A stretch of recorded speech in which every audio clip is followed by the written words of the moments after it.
Oke, silakan Pak Effendi Simbolon, bagaimana pandangan Pak Effendi Simbolon terkait dengan masalah ekonomi kita dan isu-isu yang terakhir sekarang. Terima kasih. Baik, terima kasih Jo. Assalamualaikum warahmatullahi wabarakatuh. Selamat siang, salam sejahtera Pak Kwik, Pak Nursi, dan Bung Deo yang saya hormati. Saya hadir di diskusi ini ingin menyerap sebenarnya sejauh mana urgensi daripada kita mengkritisi pemerintah Jokowi khususnya dalam pengelolaan energi, lebih khusus lagi masalah BBM. Karena sejalan dengan BBM, kebijakan-kebijakan di bidang energi memang sangat kuat tendensinya kepada adanya pengaruh daripada pihak asing, tidak hanya di sektor migas, tapi juga kita tahu bahwa kita sibuk, KPK Polri sibuk urusan batu akik ya, ternyata Freeport hilang, Newmont hilang, bisa-bisanya bukan hanya undang-undang migas, Pak Nursi, undang-undang minerba pun ditabrak gitu. Jadi saya melihat ya, kalau kita urut-urutkan beberapa undang-undang yang sangat jelas ditabrak, pertanyaan saya masih positif thinking saya kepada Pak Jokowi, apakah karena ketidaktahuan beliau ini gitu.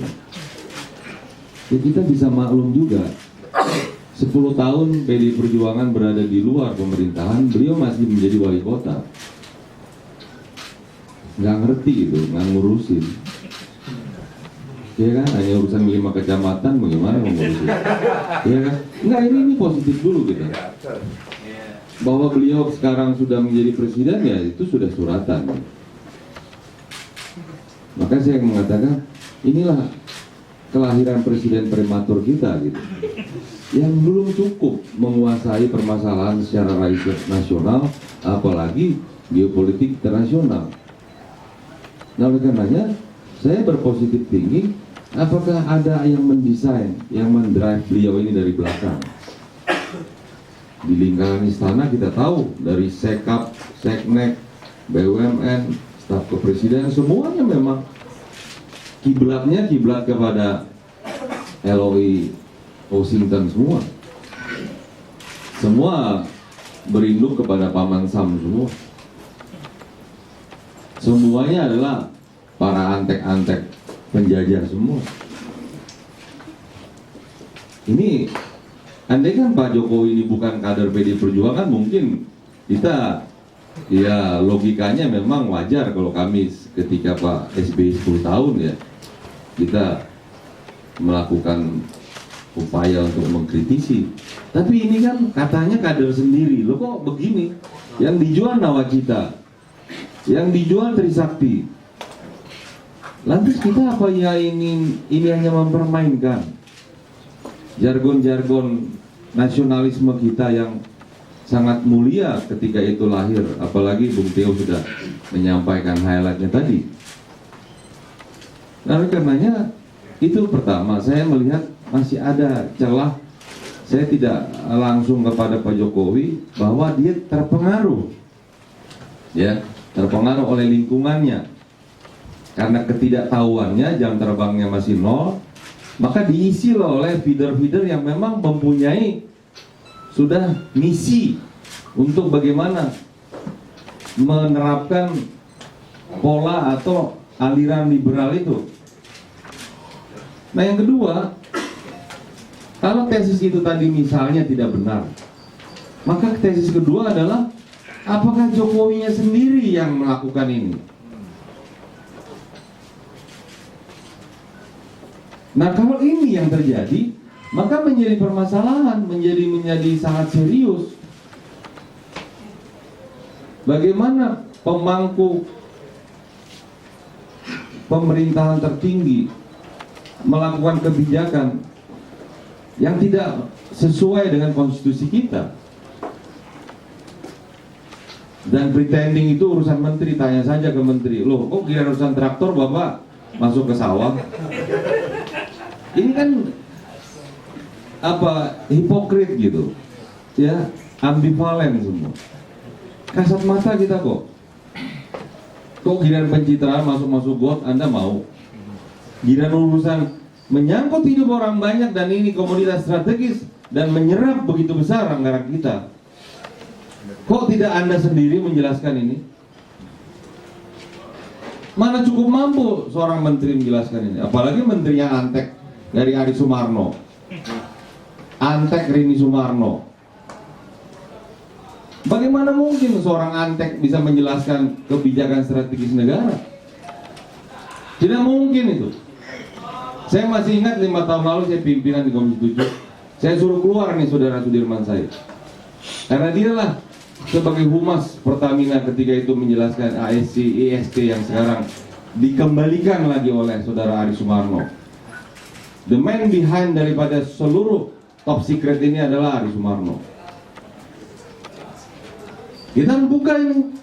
Ketika kita jualan kampanye, bebaskan mafia migas, bubarkan Petral, sekarang malah Petral dipeluk-peluk. Ada apa semua ini? Kok pembenaran-pembenaran dilakukan? Dibuat tim reformasi, dibentuk Faisal Basri. Sekarang Faisal Basrinya pun udah kemana, ke laut sudah. Nggak tahu kemana. Bisa frustasi, bisa juga menjadi masuk dalam comfort zone, nikmat. Kayak teman-temannya Bung Nursi ini, sekarang jadi komisaris. Siapa? Ya sebut aja semua. Ada yang pengamat tata negara, akhirnya ngurusin jasa marga. Bapak kami bisa tahu apa? Hah? Apakah rusak kita? Tidak ada lagi moral kita. Sakit semua. Sakit. Coba. Rizal Ramli pun ikut-ikutan. Ya. Dari BNI sekarang. Sekarang di Rut Beni, naik Mercy sudah. Gaji, waduh. Hah? Soekardi dan sebagainya. Semua yang merasa berjasa dan kemudian dijinakkan dengan cara. Sony juga masuk. Rebrizon, Henry Saparini semua masuk. Kok bukan menyelesaikan masalah, kok cara-caranya cara merangkul gaya-gaya begini? Dia mungkin tinggal nggak bisa ngerangkul aja Effendi Simbolon sama Nursi. Ini dua orang ini nggak boleh dirangkul, bunuh aja nih ya. Iya benar. Ini bunuh aja nih, keluarin aja dari PDI, gak apa-apa. Kalau saya outsourcing nggak apa-apa. Iya, nggak ada masalah. Tapi nurani kita, naluri kita untuk mempermasalahkan dan mengkritisi ini, saya ingin positif thinking. Makanya saya pikir ada baiknya ini kita bawa ke panitia angket, agar di panitia angket lah kita buka tabir ini semua. Ini mulai dengan, andaikan saya jadi ketua angketnya, agenda pertama adalah saya perintahkan BPK audit investigasi dari 5 tahun ke belakang, dan dilakukan auditnya bukan hanya oleh BPK tapi juga oleh auditor independen. Dengan segala hormat saya juga tidak seluruhnya percaya pada BPK. Saya pernah ketua panja listrik, 56 auditor yang mengaudit selama 10 bulan. Alhamdulillah terkumpul seluruh materialnya. Tapi apa? Begitu menjadi kesimpulan, dipoles, diedit dan seterusnya oleh pimpinan-pimpinan BPK. Dijadikan alat tawar-menawar dengan PLN. Tanya silakan Dahlan. Ada inefisiensi 37,6 triliun. Jadi kalau kita lakukan audit investigasi terhadap 2 saja dengan SKK Migas, Pertamina dan Petral, maka marilah kita bawa ke hak angket. Jadi apa yang disampaikan oleh Pak Nursi tadi, Pak Kwik, Bung Teo, dan saya kira masih banyak lagi. Hari ini sebenarnya harusnya ada dari pemerintah juga. Ya. Iya mungkin Rini Sumarno, Rini Widodo silakan diundang aja sini. Ya biar kita tahu persisnya seperti apa kebijakannya. Jangan undang Dwi nggak ngerti, pasti urusan semen aja dia. Ya pasti nggak ngerti. Nah oleh karenanya saya Pak Kwik terima kasih ya memberikan keyakinan kami. Tapi saya sekali lagi saya tidak yakin ya.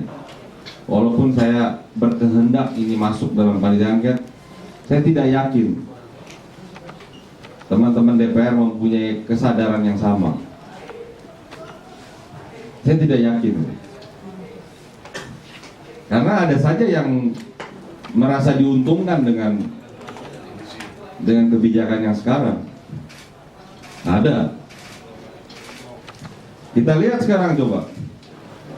Apakah saudara percaya begitu saja Petrol sebagai trading company melakukan kerja untuk supply terhadap kurang lebih 800.000 barrel per hari yang kita tidak tahu asal usulnya dari mana.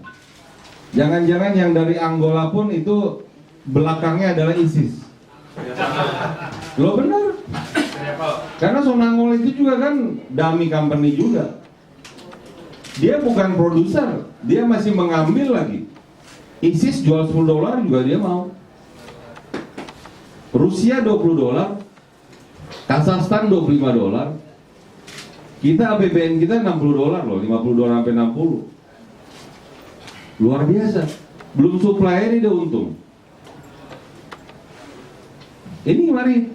Nah, forum itu yang menurut saya yang paling tepat adalah panitia angket. Dan dimulai dengan audit. Jadi kita diangket dan nanti kita berbicara dari hulu sampai hilir, sampai bagaimana sikap politik negara, politik pemerintah, kenapa akhirnya masuk sejak 18 November 2014 masuk ke kebijakan yang liberal.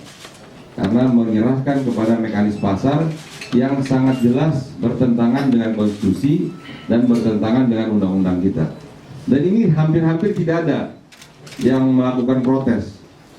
Karena di DPR juga dinyamankan juga. Bayangkan DPR ikut-ikutan bersama dengan pemerintahan Jokowi masuk di dalam Undang-Undang APBNP 2015 dengan menyerahkan sepenuhnya itu kepada pemerintah. Hak yang ada oleh konstitusi kepada DPR itu kemudian diserahkan. Ya saya tidak bisa menyalahkan karena teman-teman juga orientasinya pada belanja. Semakin banyak proyek semakin bagus. Karena bisa punya harapan dapat komisi kan.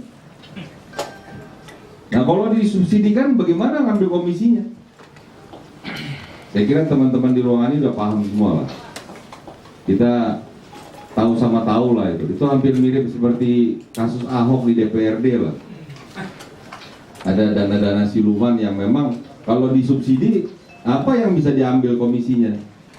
Tetapi kalau itu menjadi belanja, misalnya jadi waduk, jadi tol, jadi apa, itu kan ada proyek. Di depan sudah ditawar itu, di kantin sana sudah ditawar itu. Di kantin DPR, jangan-jangan di ruangan ini juga sudah ada nih negosiator spekulan. Ada. Udahlah, gue udah tua juga lah. Oke, jangan pada bohong lah lo. Jadi apa yang bisa disimpulkan dari apa yang Abang sampaikan sekarang bahwa pemerintahan Jokowi ini? Saya tidak ingin menyimpulkan saat ini. Saya ingin membawa ini ke angket. Kenapa? Karena disitulah kita secara konstitusi membedah ya. Apakah benar hipotesa kita sekarang ini bahwa dengan sengaja pemerintahan Jokowi membawa ke aliran liberal, khususnya masalah BBM dan juga listrik termasuk LPG, dan apa yang melatar belakangi, kemudian kita bedah juga bagaimana yang seperti Pak Kwik sampaikan, Pak Nursi sampaikan, dan Bung Theo, agar kita masuk di dalam bagaimana sih menyelesaikan masalah energi ini. Apakah benar ditunggangi oleh pihak penjajah ini? Apakah benar memang bukan penjajah tetapi sebenarnya kita yang berlaku sebagai penjajah? Ya bisa saja. Saya tidak ingin menyimpulkan itu di depan. Saya ingin mengajak DPR kita melek. Mungkin ada hak-hak angket yang lain, tapi monggo hak angket ini juga bisa dipertimbangkan sebagai cara kita bersama dengan pemerintah untuk mencari solusinya. Ya, Siap-siap bersedia tanda tangan nantinya ya, Bang Effendi ya. Bisa. ya saya kan pengusul. Tidak. Saya usul. Ada teman tadi bilang, Bang, kalau nggak ada yang mau ikut gimana? Ya nggak apa-apa, satu orang aja. Nggak apa-apa lah. Oke. Ya kan nggak apa-apa satu orang angket saya usulin. Kalau nggak mau ya sudah. Ya berarti memang negara ini nggak mau dibenahi. Saya ini satu lagi ya. Saya ketika kasus KPK Polri itu, saya lihat gambar itu TV, puluhan bahkan ratusan penggiat anti korupsi. Saya berpikir gini, aduh Tuhan, andaikan aja mereka yang ratusan ini mau aja ikut juga berkampanye melawan neolitis ini. Ya Allah ya Tuhan, mungkin negeri ini juga akan lebih merdeka loh. Beneran, saya sedih loh. Kenapa mereka hanya urusan penggiat anti korupsi yang dilawan juga rakyatnya sendiri, temannya sendiri hanya karena dia cemburu aja gitu. Kok lu yang duluan dapat gua enggak gitu. Tapi kok penjajahan yang jelas-jelas menggerus sumber daya alam kita dan membelenggu kita kok nggak ada yang lawan? Kok nggak ada? Yang hampir nggak ada. Ya, makanya sekarang kalau kita lihat mahasiswa turun ke jalan dan sebagainya, jangan kemudian disalahkan. Karena kami elit juga semuanya akhirnya tinggal diam. Nah itu yang saya berharap media yang paling fair untuk menguji apa dan bagaimana karut-marut pengelolaan sumber energi dan juga masalah BBM ini, saya usul untuk bisa kita masuk ke panitia angket. Saya kira itu Jo. Terima kasih. Terima kasih Bang. Ini cukup menarik ya.